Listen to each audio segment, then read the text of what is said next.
৩০০ বছরের পুরনো শ্রী শ্রী মা মগেদেশ্বরী জাগ্রত মন্দিরের ২১তম প্রতিষ্ঠা বার্ষিকী ও ধর্মীয় সভা অনুষ্ঠিত হয়। চট্টগ্রামের শত বছরের মা মগদেশ্বরী জাগ্রত মন্দিরের ধারাবাহিক জমকালো নানা আয়োজনে আনুষ্ঠানিকতায় ২০,০০০ দর্শনার্থী ভক্তবৃন্দদের অংশগ্রহণে মহাসমারোহে সুসম্পন্ন হয়। কমিটির পক্ষ থেকে বলেন, আসলে এই মায়ের মন্দিরটা হচ্ছে যে ঐতিহ্যগত বা অনেক পুরনো। আমাদের একটা আনুমানিক ধারণা হচ্ছে এখানে যারা বয়োজ্যেষ্ঠ আছেন তাদের মুখ থেকে আমরা শুনতে পেরেছি এটা প্রায় ২০০-৩০০ বছরের পুরনো একটা মন্দির।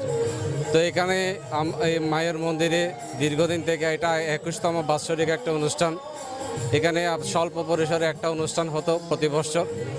গত বছর মায়ের যে জাগ্রত লীলা, মায়ের দিকে এখানে সংস্কার করার মধ্য দিয়ে মায়ের যে জাগ্রত রূপ, সে জাগ্রত রূপে মা এখানে সদা অবস্থান করেন।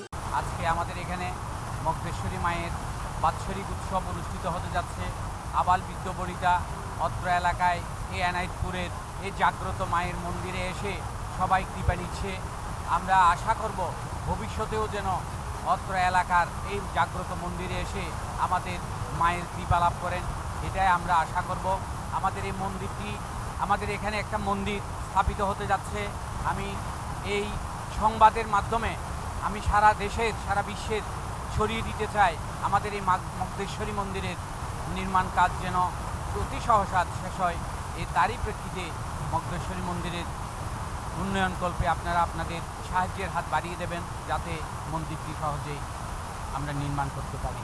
২৭ বৈশাখ ১০ই মে ফটিকছড়ি মহাসড়ক এনায়েতপুর কুমারীকুল রাস্তার মাথায় অনুষ্ঠিত হয়। দিনব্যাপী কর্মসূচিতে প্রদীপ প্রজ্বলনে শ্রী নেপাল দাস ও শ্রী দীপক ঘোষ, গীতামিত্র তত্ত্ব পরিবেশনে শ্রী প্রদর্শন দেবনাথ, তুলসীদাম নন্দনকানন, নগর কীর্তন পরিক্রমা, মায়ের প্রতিকৃতিতে পবিত্র পুষ্পমাল্য অর্পণ ও মঙ্গল আরতি কীর্তন, বাল্যভোগ নিবেদন, মঙ্গল প্রদীপ প্রজ্বলন, শ্রীমদ্ভগীবত গীতাপাঠ, নীলা কীর্তন, মায়ের ভোগ নিবেদন ও ভোগারতি কীর্তন, মহাপ্রসাদ আস্বাদন। অনুষ্ঠান পরিবেশনে শ্রী অদর দত্ত ধর্মপুর সাতকানিয়া মনজ্ঞ সাংস্কৃতিক অনুষ্ঠানের পরিবেশনায় আঞ্চলিক শিল্পবৃন্দ।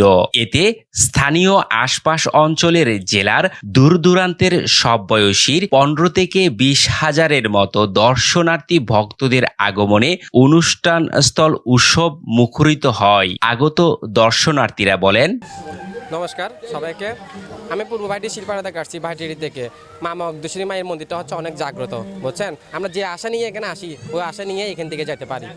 আমি হচ্ছে একজন ডাক্তার এসকানাথ। তো এই মন্দিরটা আছে অনেক বছর পরিচিত ছিল এবং কি কয়েক বছর ধরে আমাদের অনেক জাগ্রত মন্দির মা মগদেশ্বর মন্দির। অনুষ্ঠানটা এই বার্ষিক অনুষ্ঠান হচ্ছে, তাই আমরা অনেক আনন্দিত। এখানে হাজার হাজার ভক্তর আগমন। আচ্ছা, এখানে কি আপনি কোনো উপকৃত হয়েছেন? না, এখানে মন্দির উপকার আছে ভাই না, ভাইবের জন্য আসছে আর কি। কেমন লাগছে? ভালো লাগছে। কমিটির সকলের আন্তরিক সহযোগিতা ও ভক্তবৃন্দদের ধারাবাহিক কার্যক্রমে অনুষ্ঠান অত্যন্ত সফল সুন্দরভাবে সুসম্পন্ন হয়েছে। কমিটির পক্ষ থেকে আরও বলেন, আমি এই মন্দিরের অর্থ সম্পাদকের দায়িত্ব আছি। আপনারা শুনেছেন গত বছর এই দিনে কিছু অলৌকিক ঘটনার মধ্যে দিয়ে এই মন্দিরের কার্যক্রম পুরোদমে শুরু হয়। হ্যাঁ, এরপর থেকে ধারাবাহিকভাবে ভক্তদের সমাগম বাড়তে থাকে এবং বিভিন্নভাবে ভক্তরা বিভিন্ন কিছু দিয়ে উপকৃত হয়, যার ফলে ভক্তদের মধ্যে একটা বিশ্বাস জন্ম নিয়েছে। মন্দিরে প্রতিদিন পূজা উদযাপন সহ প্রতি শনিবারে দূর দূরান্তের অনেক ভক্ত আসেন মায়ের অলৌকিক ক্ষমতা জাগ্রত নিদর্শন দর্শনে। ভক্তদের জন্য রয়েছে প্রসাদের সুব্যবস্থা। আগত ভক্তবৃন্দরা বলেন, মন্দির নির্মাণে সকলের সাধ্যমতো অংশগ্রহণ, সহযোগিতা, পরামর্শদানে বিনীত অনুরোধ জানান কমিটির পক্ষ থেকে। চট্টগ্রাম হতে Mohammad Masud, S vision TV, Chittagong.